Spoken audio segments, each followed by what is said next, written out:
Kementerian Koordinator Kemaritiman dan Investasi atau Kemenko Marves merespon pernyataan Dana Moneter Internasional atau International Monetary Fund atau IMF yang meminta Indonesia untuk mempertimbangkan penghapusan secara bertahap kebijakan larangan ekspor biji nikel.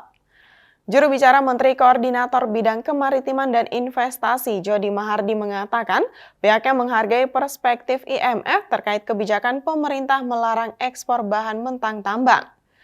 Ia mengungkapkan Menko Marves Luhut Binsar Panjaitan pun akan menyambangi Amerika Serikat untuk bertemu dengan Managing Director IMF, Kristalina Georgieva, untuk menjelaskan tujuan Indonesia tak lagi ekspor biji nikel.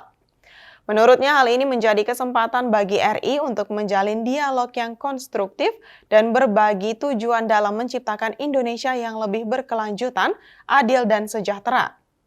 Jody menuturkan Indonesia sebagai bangsa berdaulat dan sedang berkembang, pada dasarnya ingin memperkuat hilirisasi untuk meningkatkan nilai tambah produk sumber daya alam. Dengan demikian RI tak ingin hanya menjadi negara pengekspor bahan mentah.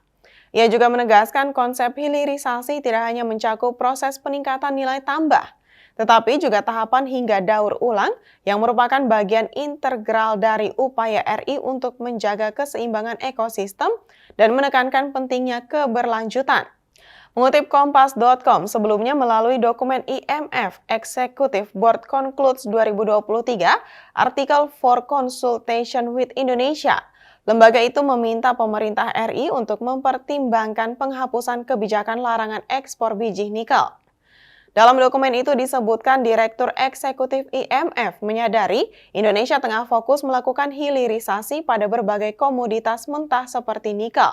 Langkah ini dinilai selaras dengan ambisi tanah air untuk menciptakan nilai tambah pada komoditas ekspor. Akan tetapi Direktur Eksekutif IMF memberikan catatan, kebijakan itu harus berlandaskan analisis terkait biaya dan manfaat lebih lanjut. Kemudian kebijakan tersebut juga harus dibentuk dengan tetap meminimalisir dampak efek rembetan ke wilayah lain. Sebagai informasi, pemerintah telah menerapkan kebijakan larangan ekspor biji nikel sejak 1 Januari 2020. Langkah tersebut bertujuan untuk meningkatkan nilai tambah komoditas nikel. Kebijakan larangan ekspor biji nikel mendapat penolakan dari Uni Eropa dan Indonesia digugat ke Organisasi Perdagangan Dunia atau World Trade Organization atau WTO.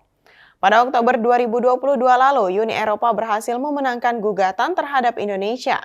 Namun pada akhir 2022 lalu, pemerintah pun memutuskan untuk mengajukan banding atas putusan tersebut. Jangan lupa follow Instagram, Facebook, dan YouTube kami untuk terus mengikuti perkembangan terkini berita Banjarmasin Post.